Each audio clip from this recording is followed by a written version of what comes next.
Hola, espero que les esté yendo bien, mejor que a mí, seguramente. Voy a faltar unos días más, así que quiero grabarles, aunque sea una clase, así no se atrasan tanto. Ayer fue 8 de septiembre, Día de la Alfabetización, y Virginia Jaichenko, la autora que vamos a seguir viendo, vimos la clase 1, compartió en su Facebook un artículo que escribió y me pareció importante arrancar con este artículo para después seguir con las clases 2, clases 3 y clase 4 de Jaichenko. Virginia empezó a escribir distintos subtítulos y nos vamos a ir deteniendo. El primer subtítulo dice aprender a enseñar. Cuando hablamos de lectura nos referimos a una habilidad cultural reciente en nuestra historia evolutiva, iniciada hace aproximadamente unos 6.000 años. En contraposición, el lenguaje oral es una capacidad innata mucho más antigua. Los niños y niñas adquieren naturalmente después de una breve exposición a su lengua materna. Así, como no es necesaria la instrucción sistemática para hablar, sí se requiere para aprender a leer y escribir. Y para eso es esencial que alguien lo enseñe. Bien, ahí ese fragmento nos habla de que es esencial que alguien enseñe a leer y escribir. Es decir, no que aprenda solo el chico y reflexione, que aprenda. Pero bueno, seguimos. Esta es una necesidad para la mayor parte de los chicos y chicas. Aunque sabemos que algunos llegan a la escuela leyendo porque algún adulto o hermano mayor en casa se lo enseñó. Y, sobre todo, es un derecho. Bien, el derecho a aprender está acá. Pero entonces, ¿cuál es el método, la manera más adecuada para enseñar a leer? Bueno, métodos hay. Hubo y habrá miles. Pero a principios de los años 90 en Estados Unidos renació con fuerza una vieja discusión y comenzó a darse una especie de batalla entre defensores y detractores de dos métodos distintos de enseñanza de la lectura. Por un lado, se encontraban los más tradicionales, los métodos sintéticos o bottom-up, son propuestas de enseñanza que parten de las unidades más pequeñas del lenguaje escrito, las unidades no significativas, hasta llegar a los textos. ¿Qué significan las unidades no significativas? Las letras, las sílabas. Para esta perspectiva, la enseñanza se centra en las unidades de la lengua escrita, letras o sílabas, y su relación con los sonidos que representan. Del otro lado del ring, los defensores de los métodos relacionados al lenguaje integral, Whole Language, Top-Down o métodos globales, en los cuales, en contraposición a los métodos sintéticos, se parte de unidades mayores de lengua escrita, unidades significativas como las palabras, las oraciones o los textos, para ir luego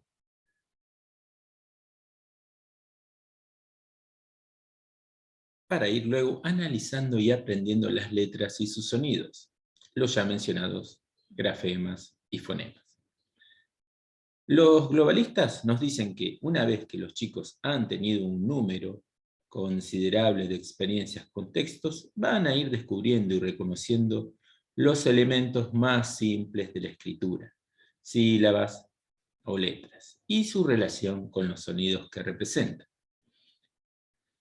Si bien los primeros fueron los que tradicionalmente se utilizaron en las instituciones educativas, al finales del siglo XX, entre el 80 y el 90, los métodos globales se pusieron muy de moda, apoyados en nuevos conceptos de psicología infantil.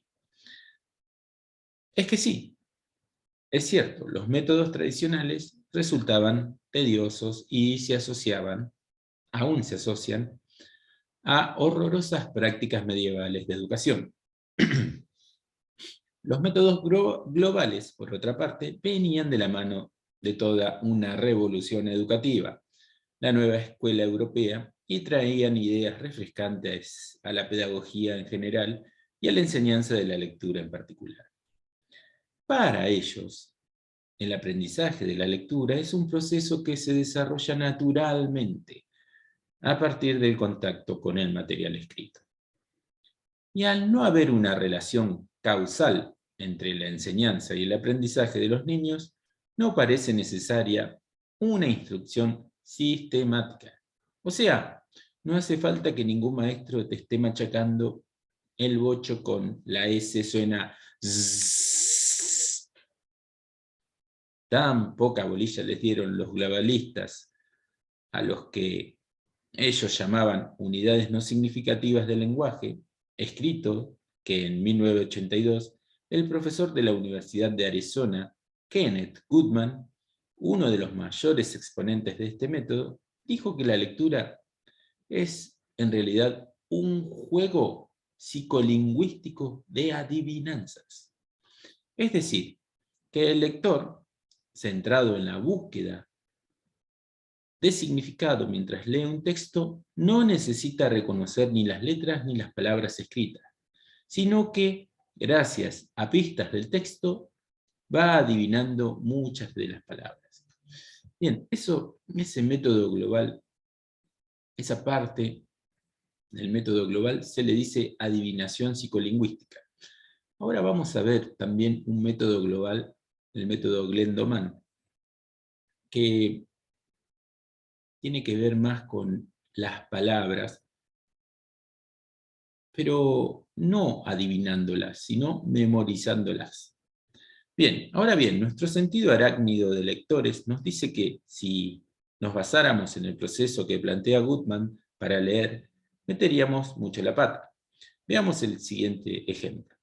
El futbolista se agachó para atrapar una, plin, plin, plin, plin, puntos suspensivos, que había saltado al terreno de juego. En esta frase el contexto nos induce a creer que la palabra que falta es pelota.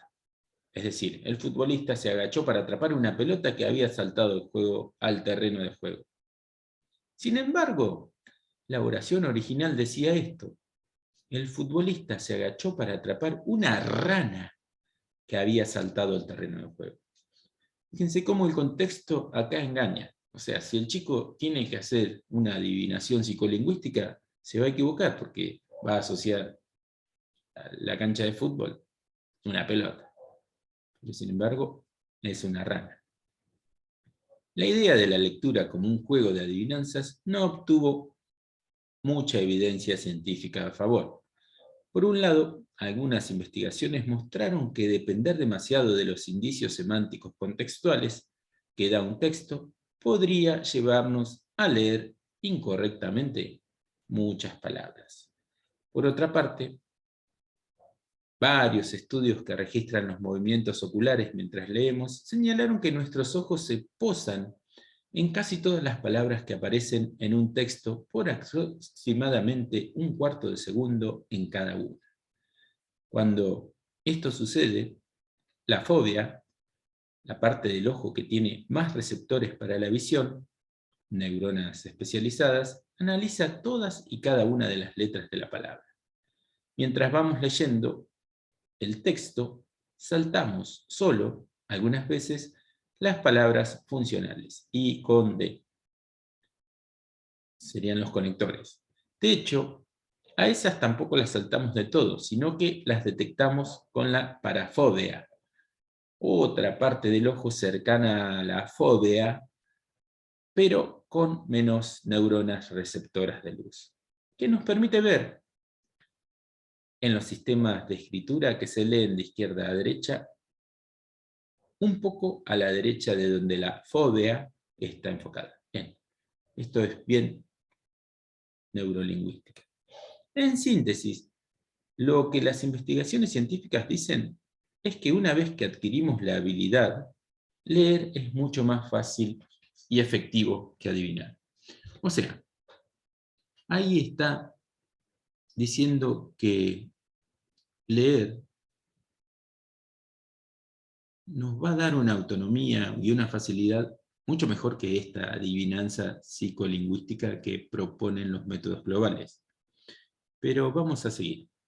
Ante el lío que se había armado en Estados Unidos y viendo que la población perdía confianza en los resultados que daba la educación pública, el gobierno federal convocó en el año 2000 a un numeroso grupo de expertos, entre los cuales había maestros, administradores del sistema educativo y formadores de docentes, a un National Reading Panel, un panel nacional de lectura, para que analizara los resultados de las investigaciones científicas sobre el proceso de aprendizaje de la lectura y para orientar los lineamientos curriculares. ¿Qué dijo el panel? Básicamente que ni uno ni lo otro, que las dos cosas, o sea, los dos métodos. Que desde chiquitas las personas deben tener mucho contacto con los textos, unidades significativas del lenguaje, y que el trabajo con textos debe seguir durante todo el periodo de escolarización, porque de ellos se aprende mucho. Pero que la enseñanza sistemática de las unidades menores del lenguaje escrito, por ejemplo, la enseñanza de las correspondencias entre letras y sonidos, resulta sumamente necesaria para que todos los chicos y chicas aprendan a leer y escribir. Bien, entonces estos expertos dicen que los dos métodos combinados sería lo ideal, ¿sí? Cosa que no está sucediendo mucho, cosa que se está dejando de lado la ruta subléxica y se usa solamente esta especie de adivinación psicolingüística. Bien, ahora les voy a compartir un método global que se llama método Glenn-Doman, del doctor Glenn-Doman. Así que vamos a compartir pantalla.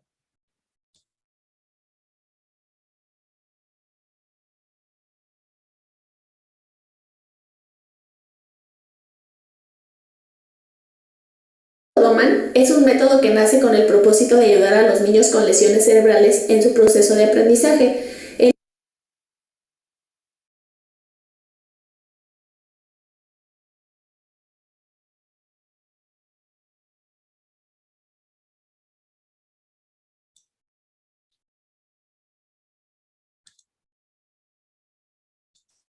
Bien, el método Glenn-Doman van a ver que es un método global sencillo, pero... Ahí, compartir sonido. Bien, ahora sí.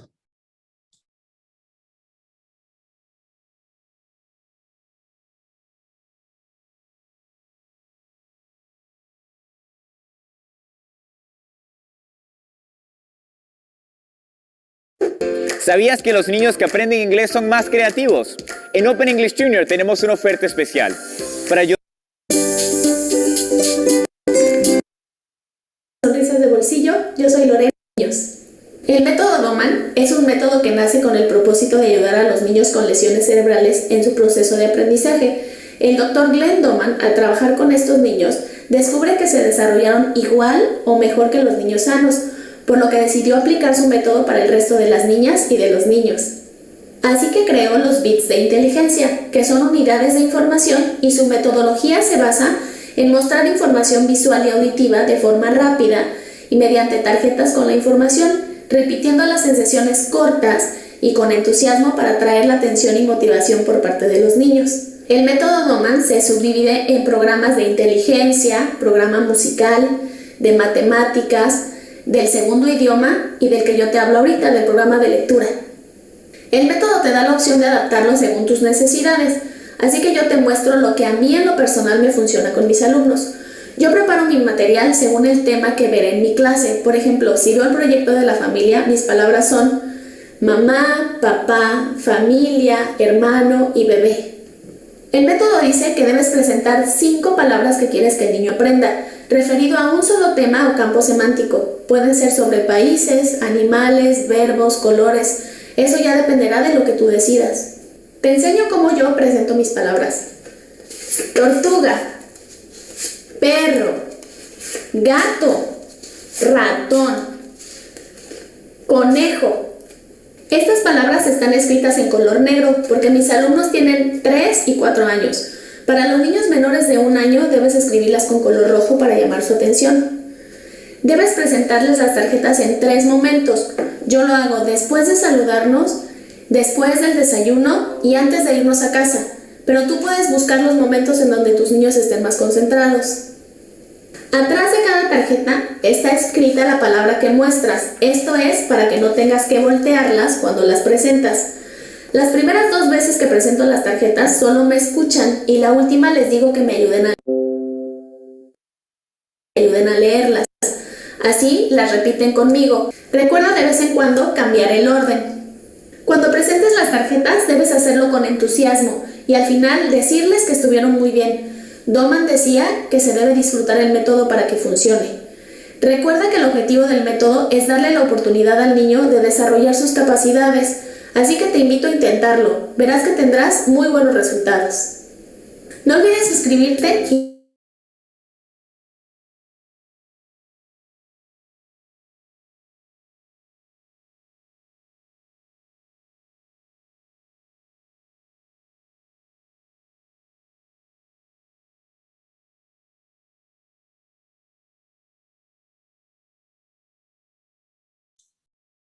Bien, ese era el método Glenn-Doman.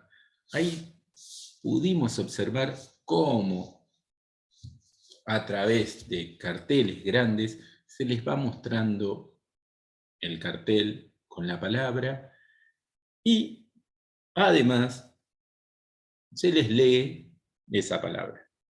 Es como que memorizan la palabra, es como no, aprenden a leer memorizando. Ese es el método Glenn-Doman.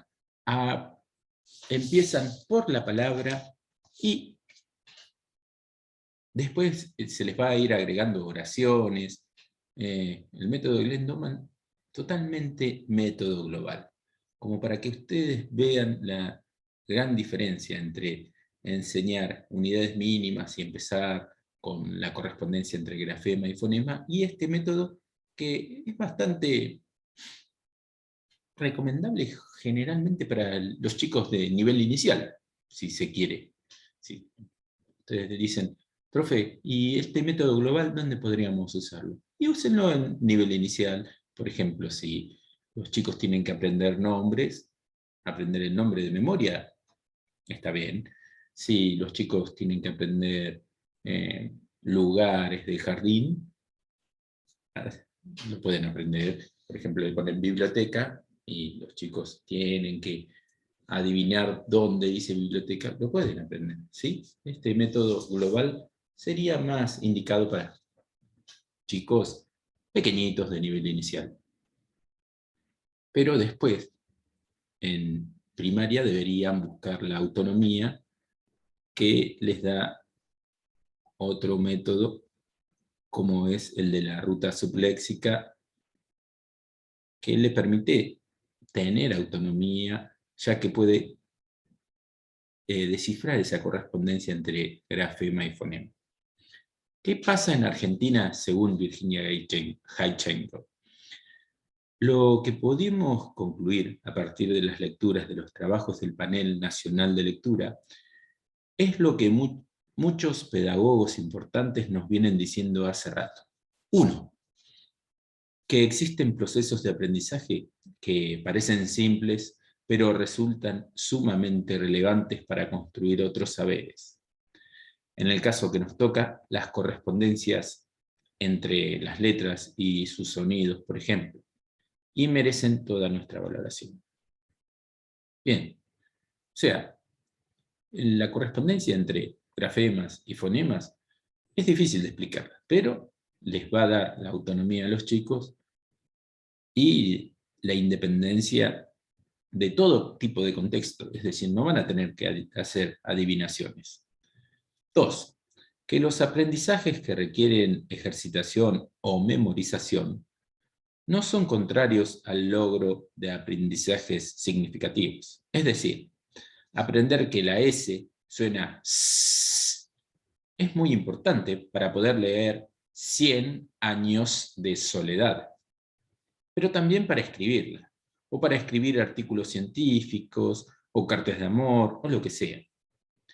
Resulta esencial entonces poder transmitir a los educadores esta idea de la importancia de la enseñanza explícita y sistemática. Fíjense lo que dice ahí, enseñanza explícita, es decir, profe, ¿cómo enseño si este chico está en tercero y no sabe leer? Con una enseñanza explícita y sistemática, es decir, primero enseñarle las vocales, seguramente no sabe las vocales, seguramente ustedes van a hacer un diagnóstico de lo que sabe y de lo que no sabe. Pero lo que necesitan los chicos que no saben leer y escribir en segundo o tercero es una enseñanza explícita. No juegos de adivinación psicolingüística, ¿dónde dice tortuga? ¿Dónde dice gato? No, adivinar ya, trataron de adivinar 2 años, o en el jardín también 3 años, y ahora necesitan una enseñanza explícita para poder tener esa autonomía e independencia de leer textos solos.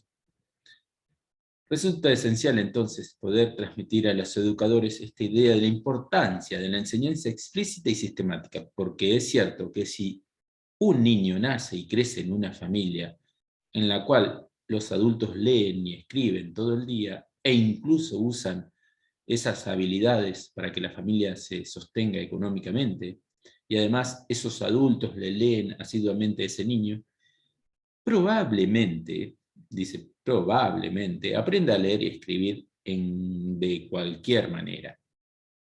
Es decir, es muy probable que los que tengan muchísimo contacto con la escritura y la lectura probablemente aprendan rápidamente.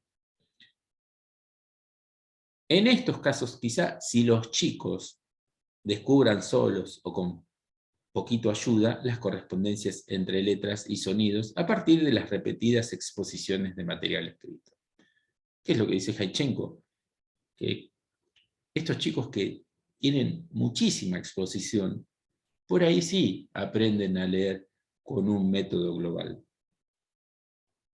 Pero podemos sospechar que no en todas las casas pasa esto. Y además, por otra parte, no deberíamos olvidar que la responsabilidad de alfabetizar no es de las familias, sino de las instituciones educativas. Eso nos estamos olvidando mucho, porque la desesperación de las familias termina siendo una desesperación que lleva a pagarle a una maestra de particular, o pagarle a una psicopedagoga, que bueno, les va a venir bien a ustedes, pero los docentes tienen la responsabilidad, o sea, son responsables de que los chicos sepan leer y escribir. Tienen que hacer todo el esfuerzo.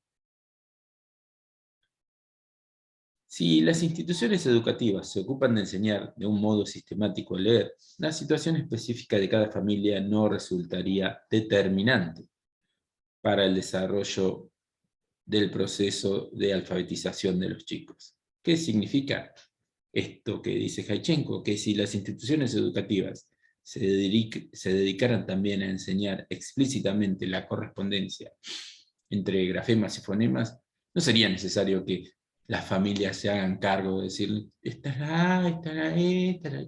Muchas madres, muchos padres, muchos abuelos, abuelas, padrastros, madrastras, están enseñándoles a alfabetizar, porque la escuela no se hace cargo, y eso hay que ya verlo desde la formación. Bueno, por suerte ustedes se están formando y tienen que saberlo de eso. Pero si aprender a leer depende de la familia de cada niño o niña, es muy probable que se esté generando un sistema educativo que reproduzca las diferencias socioeconómicas de los sujetos en lugar de propiciar las mismas oportunidades para todos. ¿Qué está pasando? Acá aparece la parte sociolingüística, en donde las familias con mayor recursos tienen posibilidades de enseñarles a leer más rápido a los chicos, y las familias con menos recursos, o las escuelas con menos recursos, o población con menos recursos, se nota que no aprenden a leer en el mismo tiempo que los chicos con más recursos.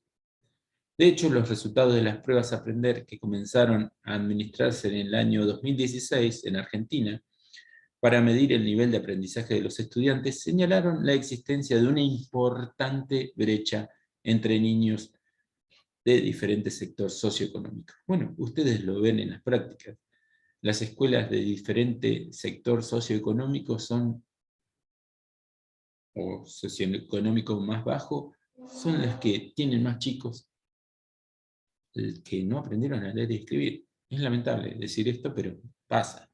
Los resultados de la provincia de Buenos Aires señalaron que en una prueba de comprensión de textos escritos, el 32,4% de chicos y chicas de nivel socioeconómico medio se desempeñó por debajo del nivel satisfactorio. Mientras tanto, el porcentaje de chicos de nivel socioeconómico bajo que se desempeñaron por debajo del nivel satisfactorio fue del 48,8%. Las brechas entre el nivel socioeconómico alto y bajo, como se imaginarán, es aún mayor. Aunque este tipo de pruebas fue duramente criticado por la metodología utilizada y por otras cuestiones, hay que destacar la importancia de obtener nuevos datos oficiales sobre los niveles de alfabetización de la población, porque los que existen resultan bastante confusos. Por ejemplo, el último censo realizado en Argentina reporta un índice de analfabetos de 1,9, siendo Chaco, Misiones y Santiago del Estero las provincias más afectadas.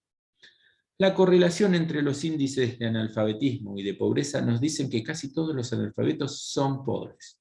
Es decir, que el analfabetismo es una problemática mayoritariamente de sectores socialmente más vulnerables. Entonces acá estamos hablando de que pueden encontrar escuelas socialmente más vulneradas, en donde los chicos socialmente son más vulnerables, y que les va a costar leer y escribir. Datos un poco más objetivos, como los que la UNESCO publicó en 2017, señalan que en América Latina el 26% de los niños y las niñas que van a la escuela no alcanzan el nivel de competencia esperado para la lectura.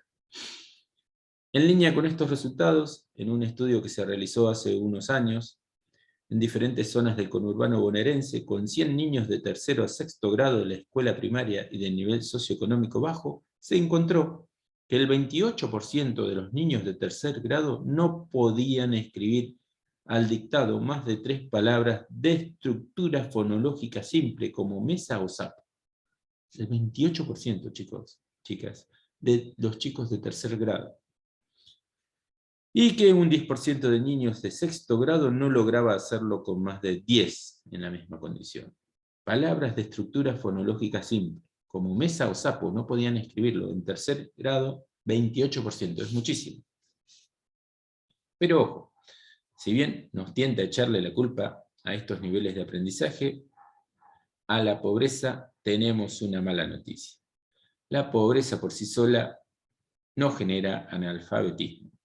Obviamente que a un niño de una familia de nivel socioeconómico bajo puede resultarle más dificultoso asistir regularmente a la escuela. Sin embargo, los índices de escolaridad de las últimas décadas nos muestran que la mayoría de los niños de nuestro país va a la escuela.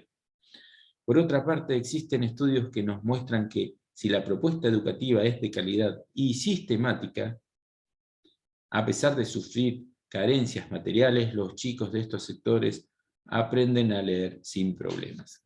Es decir, los chicos de sectores más vulnerables, cuando se le enseñan de forma explícita y las correspondencias entre grafemas y fonemas, aprenden a leer. Y todo esto, dicho de otro modo, puede reducirse a algo tan simple como empezar a considerar la evidencia científica a la hora de realizar propuestas educativas, porque si las propuestas son de calidad, todos los niños y niñas puedan aprender. Virginia Jaichenko, lingüista e investigadora, y Marina Ferroni, investigadora y docente, son las que escribieron este artículo. Bien, este artículo lo quería leer porque ayer fue el día de la alfabetización y realmente es un artículo que no deja lugar a dudas de que, si bien el método global sirve, sí sirve, no sirve para todos.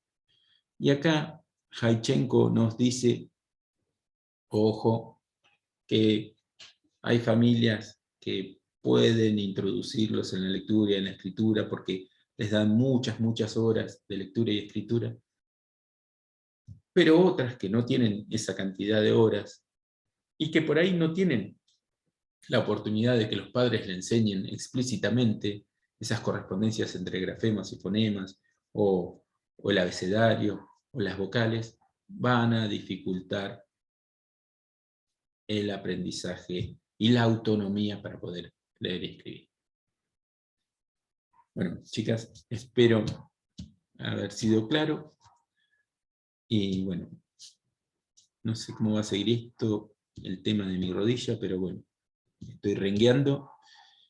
Pero me preocupa porque hace varias semanas que no teníamos clases. Así que, bueno, les mando un saludo y vamos a ver si vuelvo, si ponen un suplente, pero bueno, ya veremos.